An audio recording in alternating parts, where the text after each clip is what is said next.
How's it going, everyone? Cuppa Anime Joe here, and we are back for another One Piece chapter review. For this week, we have chapter 1116, titled Conflict. And we're going to start out really quickly with the cover page. Yamato is now finally seeming to leave the flower capital. We have it in the background here. And she is getting medicine and dumplings from Otsuru, so it's kind of nice, right? Like, I just think Oda's giving us a little check-in with each, major set of characters, despite the fact that we just left Wano. It still feels like it was a little while ago. And I do kind of expect this trend to continue, so as Yamato travels Wano, she's going to encounter more and more of the people who we met there. But yeah, I love to see it. What this does remind me of, though, is just how big, like, cute, tall Yamato is. I mean, I guess she is blood related to Kaido, so that's not a huge surprise. But yeah, she is towering over everyone else in this panel. And so let's move in here. We have the continuation of Vegapunk's broadcast, and we continue to cut over to different parts of the world. We have some citizens here saying, did he just say that there are world-sinking weapons still out there somewhere? Which, this makes sense, right? Because the majority of the One Piece citizens would just have no idea. And then there's a great question that comes up here, which I kind of think might soft confirm a little bit that Emu does come from the Void Century. It says, how can an 800-year-old war be ongoing? No one from back then is even alive today. Why would a war rage on in total secrecy? Emu still in silhouette, because I think Emu's going to be silhouetted for a while. Looking at a painting of who I imagine is Nefertari Lily from the Void Century. And Emu, he, she, whatever, Emu looks pissed. It's just exclaiming Vegapunk. And so we also get a few panels beneath this. We have Igaram looking very sad at a missing poster of Vivi. Don't worry, bro, though. She's actually in good hands. She's with Big News Morgans. So we as the audience know that Vivi's going to be fine. But of course, the Kingdom of Alabasta doesn't. And so let's go over the next piece of Vegapunk's message. In all sincerity, I want to apologize from the bottom of my heart, as there is something else I must confess. My goal was always to create an energy source to fuel society's development. And while it remains unfinished, my research has culminated in the Mother Flame. Its power has many practical uses, and I am certain that one day this undying energy can be harnessed to ensure that the world lives in abundance. This breakthrough is marred, however, as a small fragment of the flame was stolen. I take full responsibility for this unfortunate event. So this is interesting, right? Because it wasn't like the entirety of the Mother Flame wasn't used up to power the potential ancient weapon, which is also hinted at later, but just a fragment of the flame. So how close to the eternal flame of the Void Century did Vegapunk get? Because clearly the Mother Flame is pretty powerful if it was just a small fragment of it that was able to power the weapon to destroy Lelousia. And now we cut back to Stussy, who notices the effects of Venus Chiro's cut from last chapter. That was quite the tremor. Any idea what's happening, Edison? And Edison basically just takes us back through what happened last week, where the basement piece was completely chopped off and came crashing down with the Cypherpole agents and the Seraphim in tow. And he also mentions that he can't generate any more clouds for the Straw Hat crew. So that's the clouds they have, provided they stay up there, right? Because we actually don't know if the clouds, if they're island clouds, if they're like Skypiea, they're going to be able to remain up there on their own. But his method of generating more clouds has been cut off. So basically at this point, the Straw Hats have what they have. And then we have just a small panel of the Marines stating that the Cypherpole agents are stuck in the middle of the island. So, you know, considering that all the chaos that's going on and the fire just being all over the island, it does make me question if the Marines are going to be able to get the Cypherpole agents or not. And Edison continues, another monstrous elder must be heading up. Stussy, get yourself out of there. And this next part I'm really happy about because I think he deserves it. Stussy asks Edison if it's okay to let Kaku go free because she doesn't want him to suffer the consequences of this. And even though she says that she'll stop him from going after the crew, she follows up by saying, I don't think that will be his priority. And I agree, especially when you see Kaku's face here in a couple panels, but I think he's done. I'm fairly certain that if Kaku had any mission, it would be to try to find Lucci and then possibly just convince him that they should get the F out of there. And Edison, he's probably speaking a little bit on behalf of the Stella here, because even with the Stella being gone, he is still part of him as a Vegapunk after all. And he says, understood, Stussy. Sorry for putting you through all of this. It did not occur to me that they were your friends. Forgive me for making you turn on them. And this next part's big. I think it's needed for Stussy's progression as a character. Despite being torn between both sides, you still rescued us. That inner conflict is proof of your humanity, Stussy. Do as you please. Just find a way to keep on living. And just look at her face here. That tear coming down with that big old smile. Yes, sir. So I definitely think that I wouldn't even be surprised if Kaku and Stussy escape, even if Rob Lucci doesn't want to leave the government, or if one or both of them seem to convince Rob Lucci that, like, bro, it's time to go. This is crazy. I wouldn't be surprised if the three of them end up escaping Egghead Island together and end up as like a little group. And now we're going to continue with Vegapunk here. 2 weeks after the flame fragment was stolen, we observed an intense glow emanating from above the kingdom of Lelucia. I later got news that the entire nation had mysteriously vanished without a trace. Before long, my equipment registered the worldwide earthquakes I mentioned earlier. And we'll touch on this really quick. While he's saying this, we have a shot of the Revolutionary Army. Got a few of the commanders here. But we also have Mocha? What's the milk girl's name? Moda. I'm thinking about coffee. So we have Moda here, and she just starts crying, asking why would someone do that to Lelucia. So I guess maybe, I don't remember exactly how things went down. Perhaps Moda actually left with the Revolutionary Army prior to Lelucia being blown up. So this seems like, to me, her first time learning about this event. This might be my pride as a scientist talking, but I was certain of one fact. Only the Mother Flame could supply the immense energy needed to cause this tragedy. My very own invention was used to power an ancient weapon.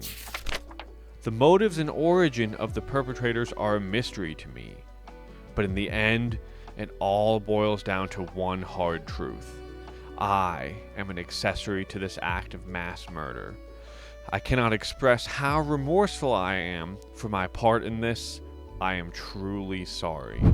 And alongside these panels, we have, I'm guessing, a member of the Marines exclaiming an ancient weapon did that. So people are starting to pick up that it might be an ancient weapon, and Vegapunk's going to go into this in a little bit. We have Isabello II, and he seems surprised that Lelucia is gone. So I guess this makes sense. A lot of the world is aware of the tremor and the water rising, but they did not know what the cause was And they also did not know that an effect of this was Lelucia being sunken. But this proves my theory is plausible. The disaster that flooded the world was man-made. And so we have a few more reactions here. This might actually be Vegapunk's hometown. The ones who are saying, Vegapunk, this is not your fault. Momonosuke is shocked, saying that Pluton is, and I'm guessing he's going to end on saying that Pluton is an ancient weapon, if he didn't already know that, like one of the three. But he gets shushed real quick by Kinemon. And then I like this panel. We get a picture of Sir Crocodile as Vegapunk continues here. There were once 3 great ancient weapons. It is said that Joy Boy attempted to ensure that they would be passed on to future generations. That begs the question, why? Hasn't the world sunk enough? Such ambiguity makes it hard to brand one side just and the other evil. But the day of answers is coming. Consider this a warning. When the time comes, everyone will fear the notion of a sunken world. The Void Century is still an enigma, but there are those who know what happened in its entirety. And we get Sengoku here choking on his snack. My guess is that Sengoku has a decent amount, he has a good idea of what Vegapunk is saying.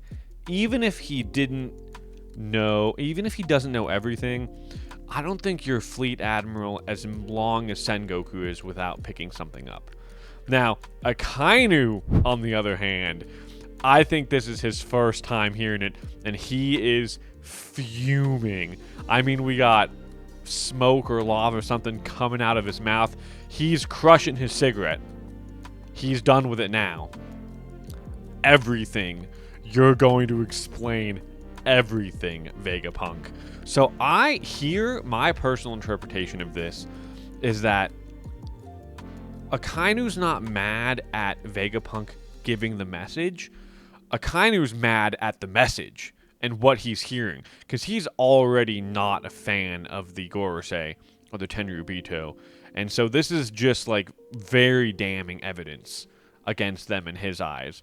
Especially that even though Akainu doesn't have the best approach to maybe anything that he does, I do still think that he wants to protect citizens, law-abiding citizens, and he definitely wants to uphold the image of the Marines. So this looks real bad for his Marines.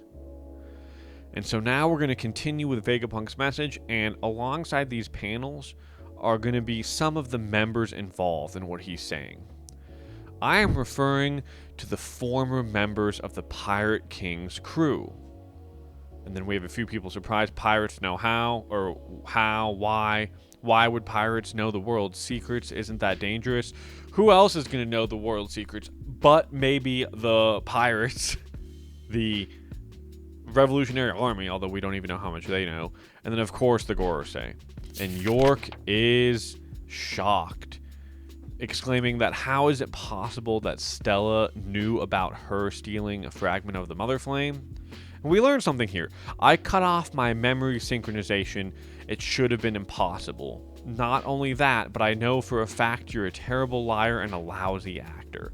So we learn here that the satellites, and clearly the Stella as well, based off of what York is saying here, don't 100% of the time need to synchronize with punk records. So York attempted to pull the wool over the Stella's eyes, but I fear here she is underestimating herself in a way, and the world's smartest man. You were genuinely surprised, right?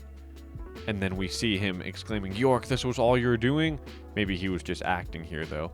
You got news about Lelucia and took readings? What does that mean? When? The timeline doesn't add up. You must have known the government's plans. Otherwise, you wouldn't have done all of this. You wouldn't have hidden the broadcast snail. So, yeah, York, I think you just got duped. Like, the Stella is just better than you, or at least smarter than you. And he at least shared it with Shaka, right? Because we know at the beginning of Egghead, Shaka contacted Dragon, telling him he thinks he was probably going to die. So they knew, like, we kind of knew that Vegapunk in some way knew that this was coming. Maybe he didn't know from who, maybe he wasn't quite sure when, but he knew that it was coming. Elders, I worked out where the broadcast snail is. And Mars asks, are you certain? Without a doubt, I'm a Vegapunk too. The snail is in the Fabrio Stratum. The Iron Giant is guarding it. And the Iron Giant looks pretty badass here. We finally get to see, like, what his mission was. I've heard a lot of people say that maybe the transponder snail was in the Giant. And while that wasn't quite accurate, it's close. It is in the Fabrio Stratum, but the Giant's mission, whether given to him by Vegapunk in some way, or just something he knew and elected to do upon awakening, the Giant is guarding the snail. So I do think even if they manage to get to it and destroy the snail, this is going to do two things. This is going to draw all of the Gorosei to one spot, really freeing up the Straw Hats and the allies to make their escape. And it is going to hopefully prolong the message long enough for Vegapunk to finish. Although now, I'd say by now, the damage is done. Regardless of if they stop it. Mostly the damage is done. But yeah, we're going to get to see the Iron Giant in action and see what he can do. And this is really going to be a good mechanism to help the crew escape, right? Because it's going to draw all the Gorosei to one spot. I'm sure they knew our entire lost history, so why? Why would they just fade away without telling a soul? Why didn't they act? I think we kind of already know the answer to this, because they, you know, even like Rayleigh mentions it to us, and we even get a panel of him here, and he is wasted. Like, even even Shocky's like, haven't you had enough booze? You rarely get this wasted. And Rayleigh's like, just like Vegapunk here, I'm a blabbering old geezer who's already said too much. Old and washed up. Don't be an ass and take it away from the youngsters. I mean, I think it's okay that Vegapunk's revealing this. Someone's got to start it somewhere. But the thrill is theirs to seek now, right, Roger? And so this is the end of the chapter here. But going back to what I said before, Rayleigh, back in Saboti Archipelago, actually did tell us that the Roger Pirates were too early. And even when they made it to the message, they laughed. And Roger's like, Joy Boy, I wish I was born in your time. But I think, and Vegapunk doesn't know this, but I at least think that the answer to Vegapunk's question is simply that for as powerful and influential as the Roger Pirates were, they couldn't do anything with the information that they learned, even if they wanted to. And so Roger, knowing that, triggered the next great pirate age in hopes that somebody, and he thought it was going to be his son Ace, but in hopes that somebody would carry on the mantle and pick up where they left off and discover the truth of the world in an era when they could actually do something about it. But yeah, this is super exciting. I've really been loving Vegapunk's message so far. I'm happy to see the actual mission of the Ancient Iron Giant. I think it might also be kind of cool to see like what Ancient Kingdom technology can do against the Gorosei, who might also be from the same time as the Ancient Kingdom from the Void Century. And then we'll go back through here. I missed a few more panels. We have Jupiter sucking up all of the Cypherpole agents. So I don't know if they're just dead. I don't know if Jupiter is just eating them all for insolence, or if he's going to be able to escape with them. And I think we pretty much got everything else. I mean, we have Crocus and Laboon, so the 2 members of Roger's crew that are featured here. I guess the only 2 we really still know about that are alive are Crocus and Rayleigh. And they're, of course, listening to this message in Vegapunk's words. But yeah, super exciting stuff. More reveals coming out. We get York being surprised. She got fooled by herself, by the Stella. No surprise there. The elders are going to get concentrated to one spot, most likely. We now know where the transponder snail is, so we've learned that it's on the Fabrio stratum. And it looks like there's a break next week, so we'll have a little bit of extra time, possibly for a discussion. But yeah, if you enjoyed this review, please like and subscribe, and leave a comment. That's always appreciated. I'd love to talk to you about this, and I hope you enjoyed. And with that, have an excellent rest of your day.